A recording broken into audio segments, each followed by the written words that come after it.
All right, welcome back to Old Mine Ranch. It's a Saturday morning, I think. Last Saturday before New Year's. So I'm at a stage with my plumbing situation. It's really difficult to show you because it's down in the floor. But I spent hours yesterday sort of roughing it in, dry fitting pieces together. But I gotta say, I could never be a plumber. Those dry fitting those pieces together it is easy, but getting them in takes some work. And then if you like bang them in to make sure that they're all seated appropriately so that you're measuring things and getting the right length on them, that's all great until you have to get it back apart again. And then it's a freaking nightmare because you're just trying to tug straight out on two plastic pieces that don't really want to come out. So it's frustrating. And other than where the plumbing ties into the septic system, it's all sort of floating and loose, and it's very difficult to tug on pipes that are just held in by pipe strapping and, that's kind of loose. So you need something rigid and immovable if you're trying to tug apart ABS pipe fittings. But none of it's rigid and immovable. So it's all flexing as you're trying to like put it together and take it apart. And yet you're supposed to glue it all up and have it be watertight. Yet as you're trying to like piece it all together, it's not completely and utterly rigid. So I don't know, maybe I'm doing something drastically wrong. But with all that complaining, with all that said, yesterday I got it sort of fitted together. The last piece is where my toilet goes, which is going to be right down here. That hole in the floor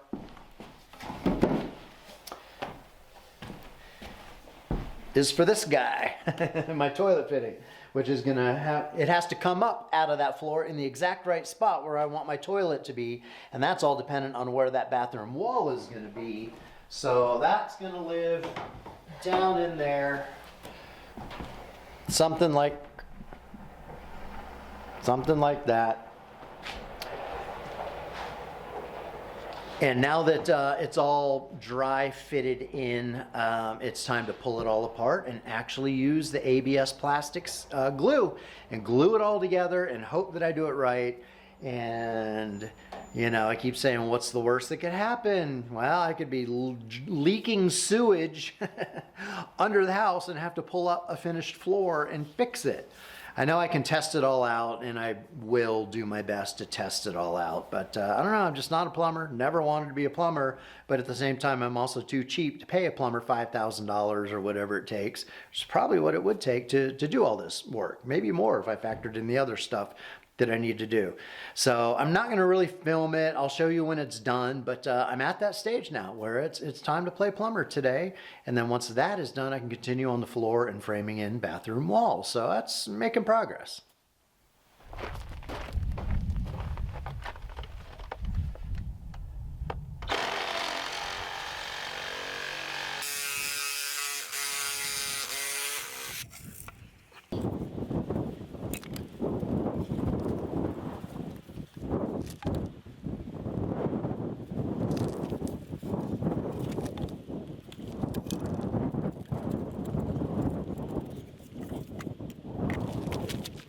Okay, I just spent a while gluing up some ABS plastic plumbing parts, waited a half hour or so, let that harden up, did a couple more joints, and I think I'm done. And I think it's okay.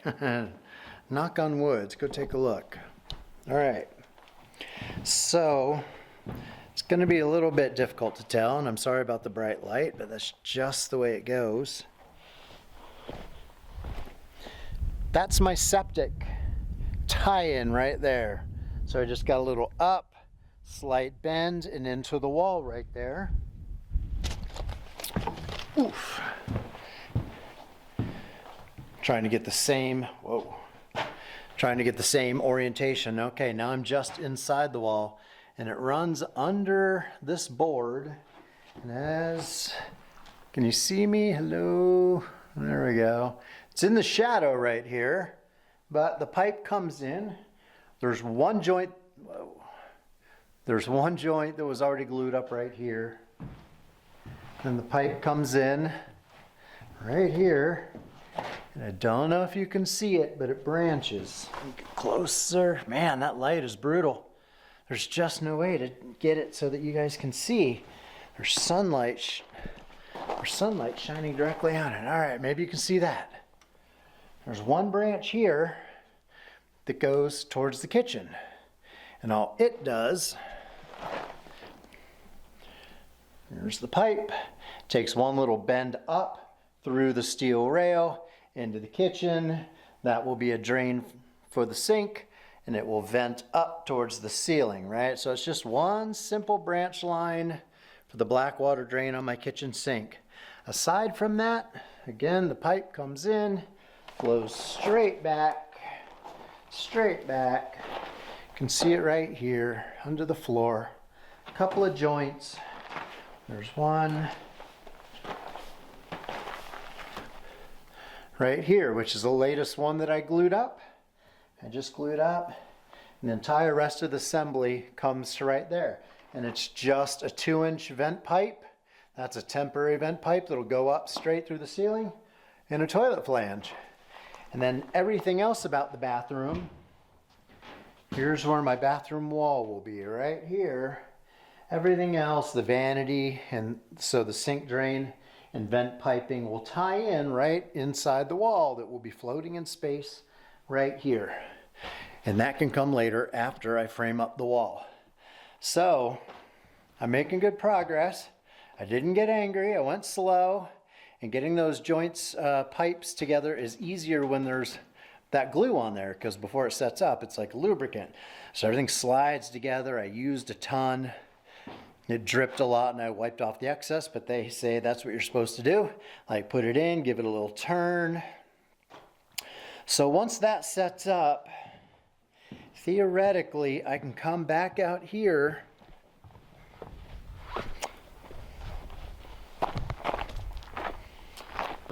bright sun. Theoretically, I've got two or three glue joints. That elbow is rubber, so it has some movement to it. Couple more joints right there, and then it goes into the wall.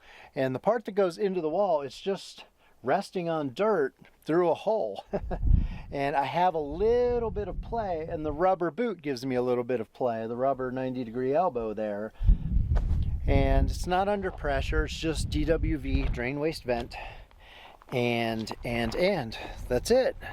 So I'm making progress, but I want the interior part, come back inside, find some decent lighting. There we go. I want the interior glued all set up, and then I can do some more pipe strapping and just sort of lock things in place a little bit so that's rigid. And then I can go outside and start banging apart those fittings, cleaning them up, wiping them down with some soapy water, getting them all nice and clean so I can then PVC cement it all back together. And theoretically, when that is done, my black water line is sort of roughed in, at least enough for me to start framing in my bedroom and bathroom, which is going to be at that end of the house. So very excited, very excited. It's hard work, very stressful, but it's progress. Slow going, but it's progress. It's Sunday morning, and I discovered yesterday I really screwed up. I got everything done with the plumbing, at least as it relates to the toilet. And I put the floor back in, and I found out that collar thing right there is too high. It sticks up above the floor, and there's no way to fix it. In other words, my whole plumbing trap, or whatever you want to call it, elbow, is too high.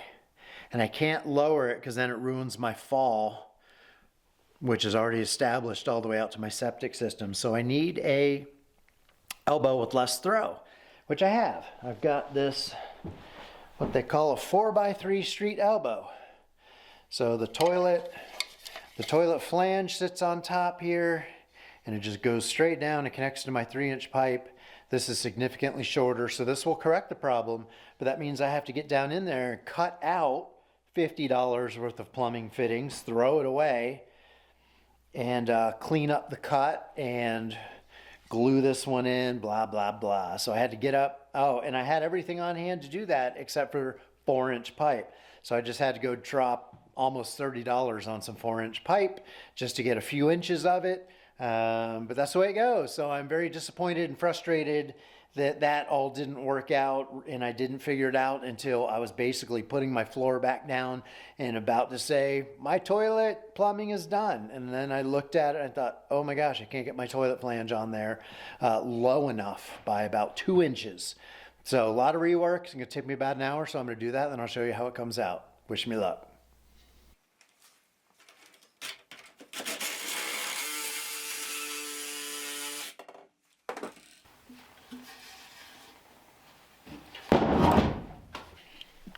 All right, boys and girls, I got a new toilet flange down here in the floor. I don't think you can see that very well, but that one is in. The old one is out.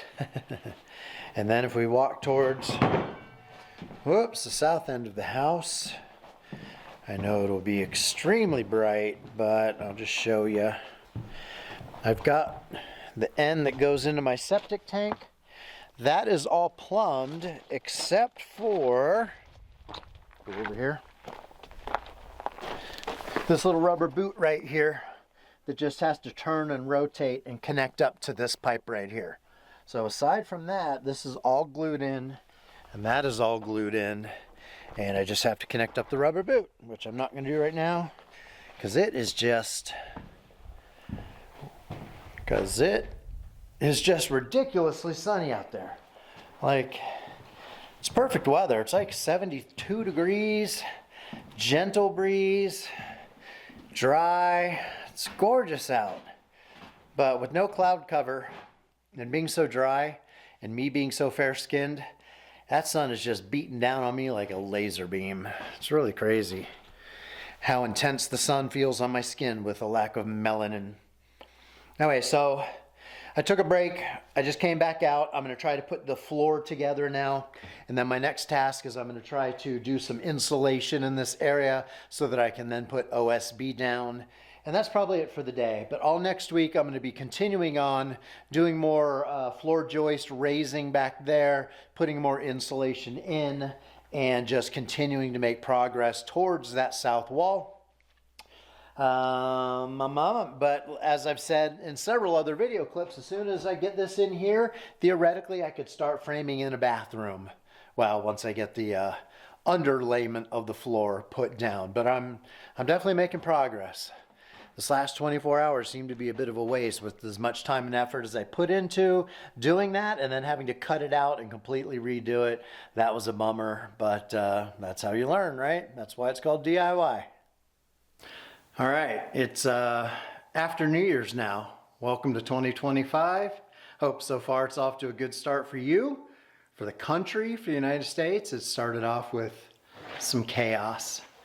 I'm alone again. My friend, my visitor, went back home day before yesterday.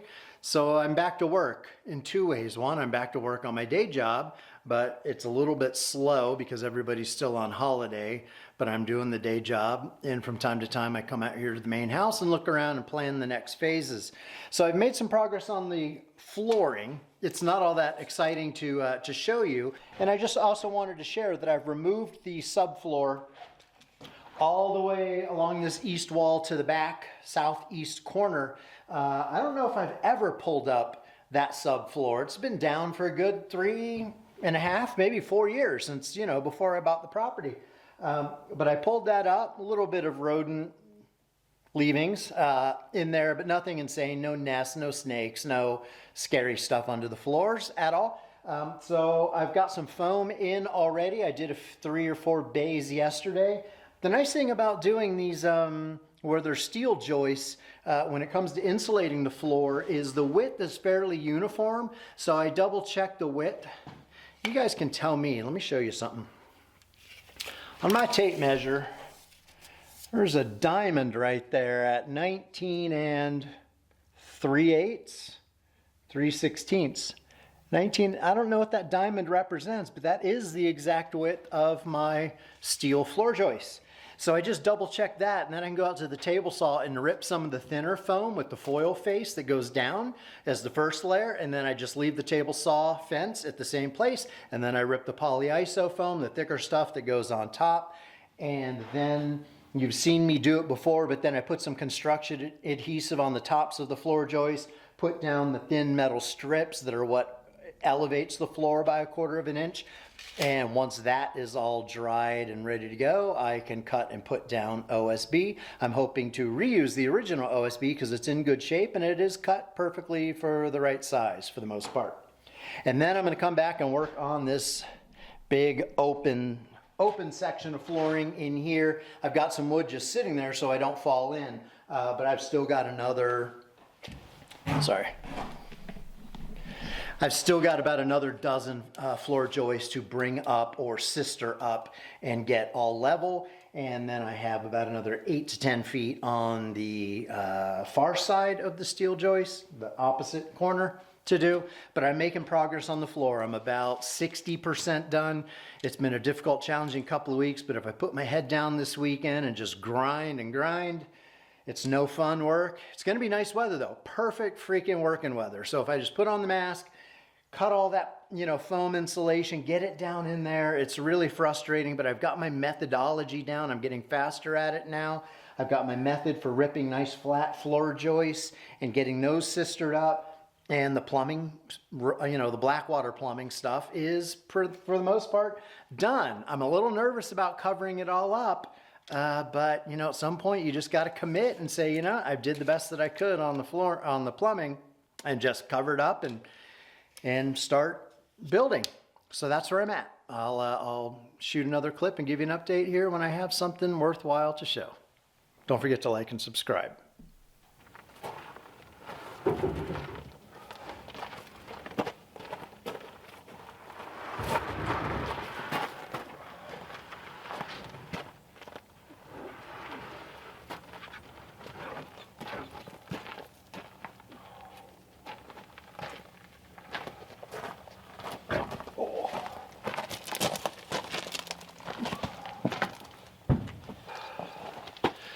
I went to Lowe's last night and Home Depot. Dropped about 500 bucks at Lowe's, another 150 at Home Depot because Lowe's didn't have the subflooring that I needed. 4 more sheets. That stuff's heavy. It's got to be 100 pounds a sheet, 80 to 100 pounds, which, it's not that much, but it's big and awkward and working solo. And you don't want to damage the tongue. It's tongue and groove. Anyway, it's a good way to get a workout first thing in the morning, but expensive. I got to unload the truck, and then all of the scrap that I have laying around, all that stuff, and that stuff, where is it? Over there. Trash bags, you name it. I got to do a dump run. It's Saturday morning. Good morning. I'm up bright and early. It's a little chilly, so I got my vest on and my hat. Got safety boots on. Got to unload the truck and then go to the dump. Well, unload the truck, then load the truck. Oh, I picked up a bunch of backpacks off of my land and adjoining land. More migrant backpacks. I think I found 2 on my property and 3 on a neighbor's property, and picked up some litter. So that's all in the back of the truck. And then, of course, got a bunch of scrap to get rid of. And then I can come back and start working on my subfloor. Yet again, this is like a month-long project, working on my subfloor. What do? Got to be done.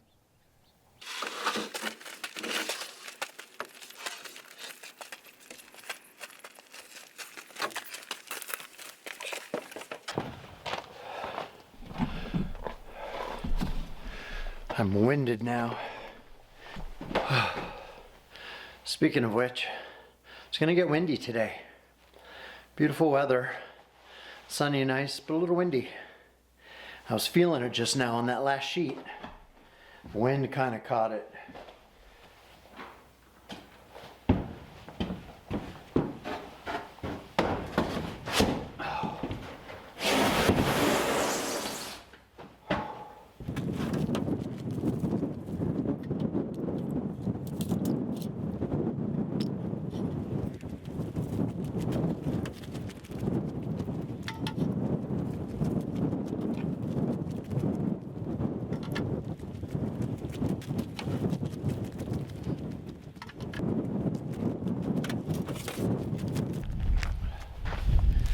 Bought a $10 storage tote because it was on sale. Windy out here. Sorry about the wind noise. I bought some cement blocks too. I'll show you what they're for in a moment. Gotta unload them though. All right, I just got back from the dump. Man, it's Saturday morning. It's only about 10 a.m. and I feel like I've already done a full day's work, which I kind of have between unloading the truck of 2x6s and foam insulation and cement blocks and OSB sheets, and then loading it back up and going to the dump and getting rid of it all. And then, yeah, I'm just already tired. It's only 10 a.m. Anyway, I've got this opened up. This is the next major phase of my floor. I've got, if I can spin it right, you can see I've got this kind of covered up here in the center section all the way and foamed up till there. From that first joist up to about where this OSB ends, I have the sister joist attached to the 2x6s with the right height, level, and everything to create a level subfloor. And then basically I am at the back third or back fourth of the house. This part was full of this pink insulation over here. But I pulled it out yesterday, and I got to tell you, that was nasty work. Not only did I find 2 snake skins, which I'll show you a picture of if I haven't already, a whole lot of rat poop under there. They had gotten into some of the insulation. The worst of it I got rid of and took to the dump this morning. I'm going to try to reuse some of that where appropriate, where it's not contaminated, because it's weathered pretty well. In fact, the original owners put in the insulation all in here, and they blocked it up, and they did a pretty good job on it.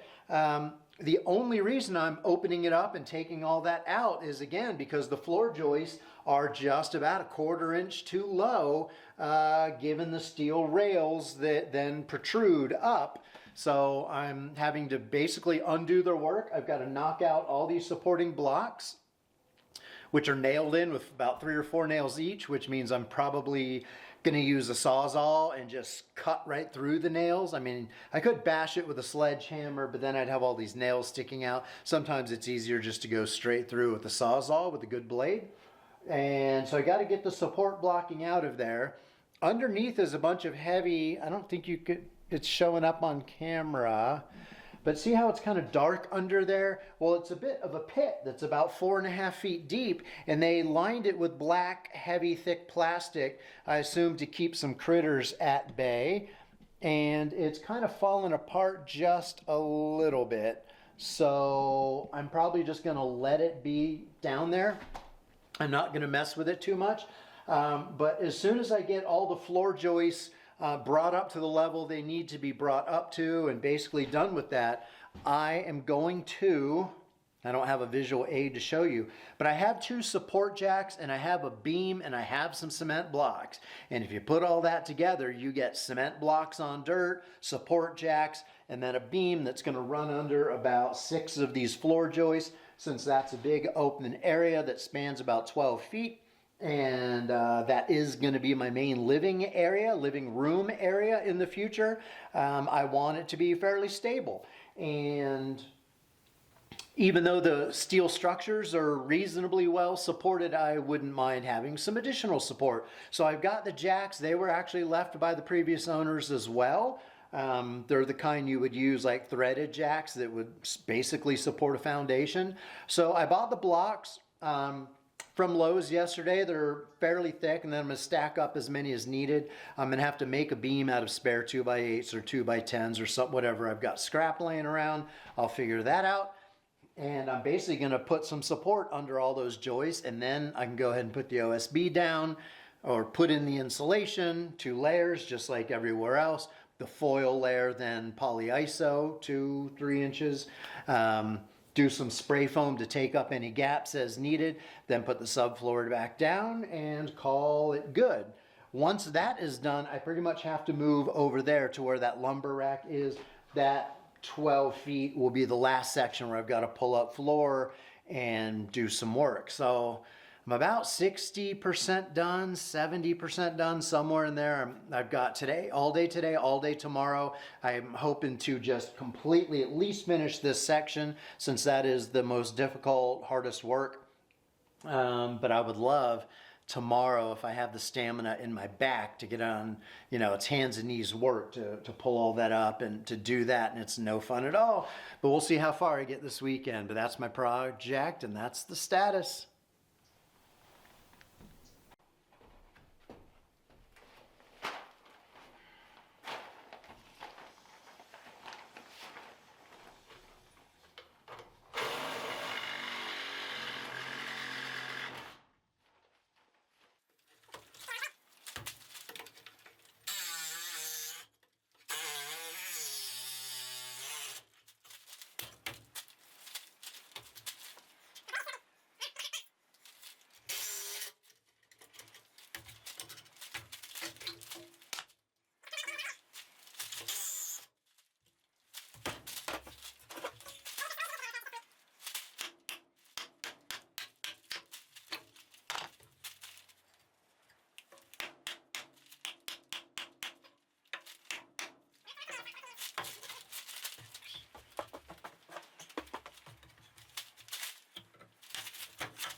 Don't know what I'm going to do about these because I